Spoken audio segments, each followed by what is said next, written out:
Silv, Bill, thanks for joining me once again back in the Zoom room. We've got a festival to talk about. The York Festival's here, the Ebor Festival, one of the real highlights of the summer. And let's kick off the race of the week, the Juddmonte International. What a renewal we've got here. Gaeth runs, obviously, won the Eclipse, beat the mighty Enable, Chemico. Everyone talk the great debate, was it a bad ride? Would he have won at Goodwood or not? There's so many answers to questions to answer here. Lord North has been nothing but impressive all season. Unfortunately, Aspetar doesn't run. Silv, you've got no ride. They bet 5-4 Gaeth, 130 Magical, 4 Chemicoats. It's a tight race. Who would you pick? I think Gear is, he has done nothing wrong this season. Not Lorden as well. Lord Norton. Yeah, Lord North. Yeah. Lord Norton, and I picked them two in front of Kamiko.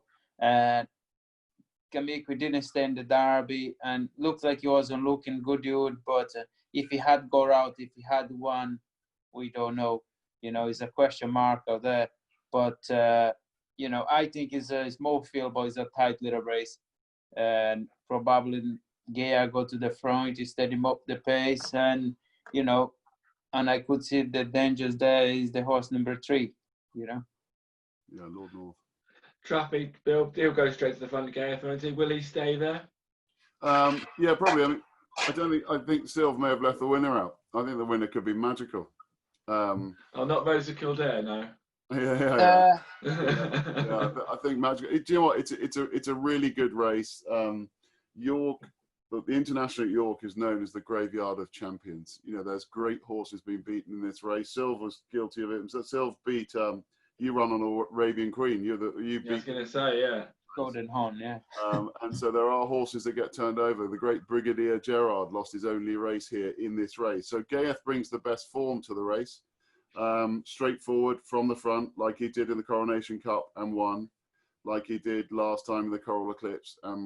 The likely scenario is he'll do the same again. But people know how he'll be ridden. Will Kamiko stay? Probably. He was unlucky in the Sussex Stakes last time. He's a player. Do you think he would have won, Bill?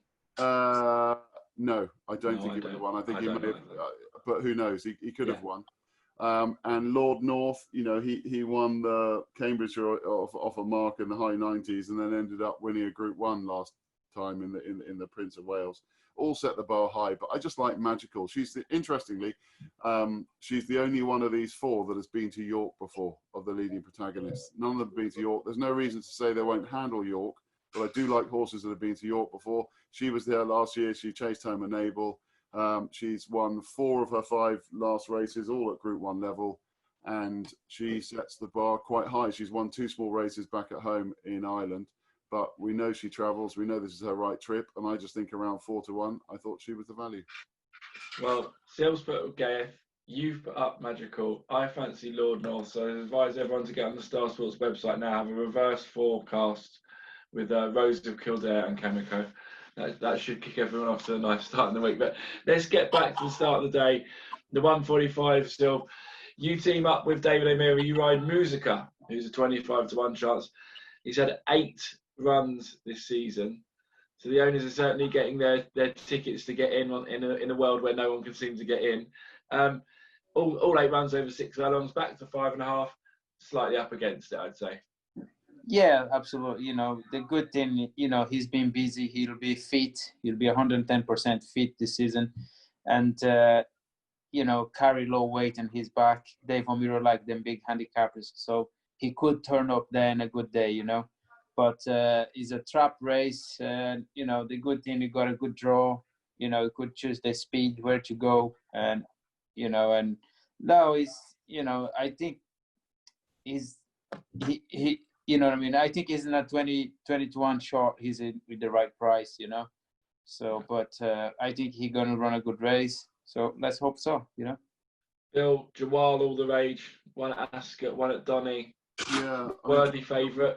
Yeah, Jawal is a worthy favourite. Michael Dotz has kind of turned him inside out as a horse. I mean, he's operating at a really high level now. He's up to a mark of 98. You know, don't forget that he started off life with the Dodds team off a mark of, I think, 87 when he left John Gosden. So not many horses leave John Gosden's yard and improve dramatically like this fella. He is improving. He could still well be ahead of the handicapper. He looks top class, but he's around 4-5 to 1 in a wide open race. He wouldn't be for me at the prices. I would be interested at a very big price a horse called A Moment of Madness. If it stays dry, you know, there doesn't look like there's that much rain till later in the day, but A Moment of Madness, Charlie Hills is 16 to 1 on this issue. Yeah, I think there may even be bigger out there, but he is a horse that has blistering speed. If you watch this race from last year against Dakota Gold, he was running off a 4 pound higher mark and was virtually clear at the with a furlong to go. There's too much speed this year. That's the only worry. There's lots of speed around him. I just thought off a 4 pound lower mark with a standside draw at around nearly 20 to 1. He would do for me as a decent each way. And the other one I'd put up at a kind of each way sporting price from the other side of the track would probably be the one that bursts out of stall 3. Is a horse I know you like, who's an old haggis horse, but called a Plum. I can say another one who's featured heavily in the Zoom rooms over the last. Yeah, I just thought he's drawn the other side. He just seems to be a horse. He's running off a marker 93, and I've just got a feeling he's better than that, and he could go well. He's been given a chance by the handicapper. He started off life off 96, and he'd been dropped a few pounds every run, and I just thought he would run. So those two would be the ones for me. Yeah, I think I'll stick with the Plum as well. I agree. And I was waiting to see if you put him up as well. So that's confirmed me. Look, the 2:15. We move on to the second race of the day. 7 following Group 3, the Acorn Stakes. This is a really, really good race. Silv, you've got a cracking chance on Gear Up here from Mark Johnson, who's an 11-2 chance. But you've got Cloudbridge, who was brutally impressive at Leicester on debut. The Cox horse Royal Scimitar. Am I pronouncing that right, Bill? Yeah. Yeah, 9-2. You could fancy all of them pretty much. Still, can you give us an insight into Gear Up? He's got in his favour. He's been to York and he's won at York. Yes, and you know he was a bit he done everything wrong when he still come out and won the race, and I don't think it was a very strong race, the one he won, but before when he came in across from the stable yard to the paddock, he got loose. He done a lap in the track. I heard before I rolled him, and as I listened, he got his back down before I sat on him, and he still come out and won very easy. But I can see a very interesting horse in the race. Is John Queen's horse. He won at Goodwood, the horse number 8, T10 Rock. Yeah. He's a 12 to 1, and I think he's a big price where a horse has proof already, But, Gary Open, I'm happy with the ride, and, I hope he can turn up again. Bill, cracking race. Yeah, it is. It's a really good race. It's a classic kind of York Group 2-year-old race. The race where you pick one and then you just embarrass yourself because they all finish in a heap, and I'm normally on the wrong one. I thought Darvell was interesting, the Kevin Ryan horse that Andrea Azzini rides. I thought, he's had the benefit of a couple of runs. And I also agree with Silv on Titan Rock. I thought he was a bit overpriced. Yeah, he looks overpriced at 12 to 1, given the quality of that Goodwood win. Yeah, well, the interesting thing about the Goodwood win is that there were a lot of big reputations in that race. It was actually a fair hot race, and the Tregonic horse ran okay on the weekend, who came out of that race, but he was pretty keen, Titan Rock, and still got home over 7 there, and his first run wasn't bad too. So those two would be for me, Titan Rock and Darvell. Cool, good stuff. Right, let's move on to the 2:45, the main race on the undercard, shall we say, the Great Voltiger. Mogul is the 15-8 favourite. He got the job done at Goodwood in good style last year, having disappointed slightly earlier in the season. But he won the Gordon Stakes. Darian's 2 from 2 at Newmarket in Newbury. I'm quite looking forward to seeing Pile Driver, who was really impressive at Royal Ascot for whatever reason, was tailed off in the Derby. And I thought at about 12 to 1, he looked overpriced in this race. So if you don't have a ride in it, again, if you could pick a spare up, what would it be? I think Breakshire Rock, he goes there with a chance. Andrew Bowden, you know, Yeah, the 10 to 1 horse. Rocco, Yeah. So I think he will be a nice ride. Odo might to jump on him. And obviously you've got Mongo and, you know, and Aidan O'Brien, you know, hot favorite. So he's a good thing as well. Like Odo might to get on any of them too. But probably, you know, Breakshire Rock will come with a big run, but Mongo is still could be on top. Bill? Yeah, I mean, Pile Driver's the big price because he's got the penalty. He's got a £3 penalty, which makes life quite tough for him. Mogul, worthy favourite. He's always had the reputation, and he finally got the race he's threatened to get last time. So at Goodwood, where he kind of won. It's a difficult race, I suppose. Looking down them, Darrain has got a massive reputation, but the form isn't amazing. No. I would probably, if I had to have a bet, I'd probably go for Roberto Escobar, the Haggis horse. He won at the track. I spoke about York form being important. He won at the track really well last month. You've punted that day as well. He beat Matthew Flinders, Ed Walker's horse, and he set the bar reasonably high. It was just a good performance, and they're not hugely scary bunch against him. I just thought Roberto Escobar could run well. Okay, good. So 7 to 1. You've got a few at prices there. I like Pile Driver at 12. Silver like Berkshire Rocket, also about 12.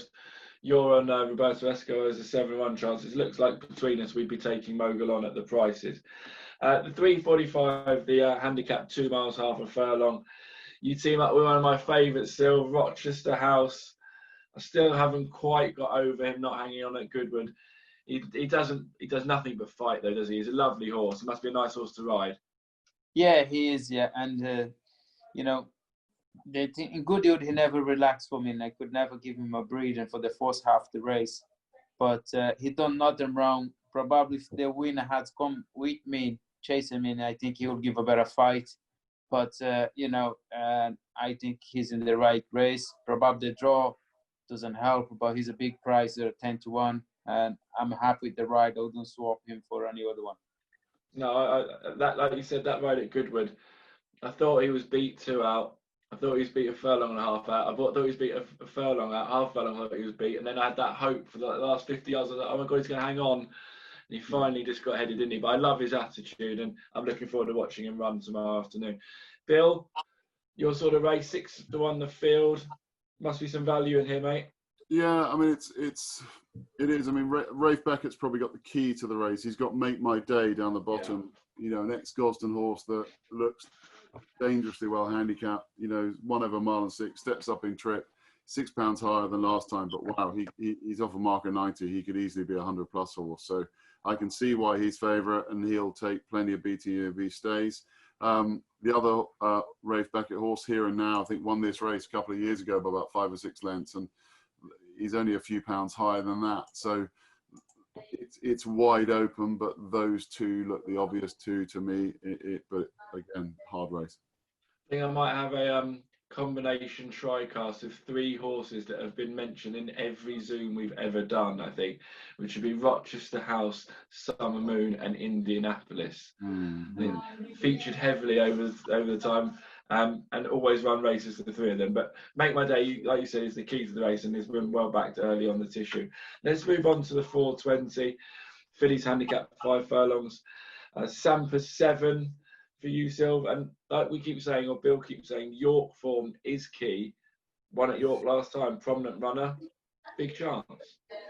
Yes, she's up in class here in this race, but she won very well, and you know that day dominating the race from the front, and looks like a trap little race to me because she's gone up in class. But you know, she's there with a quicker chance if you know, if she could get out and get away in front for half, was at least a 4 long and a half out, she should run a big race.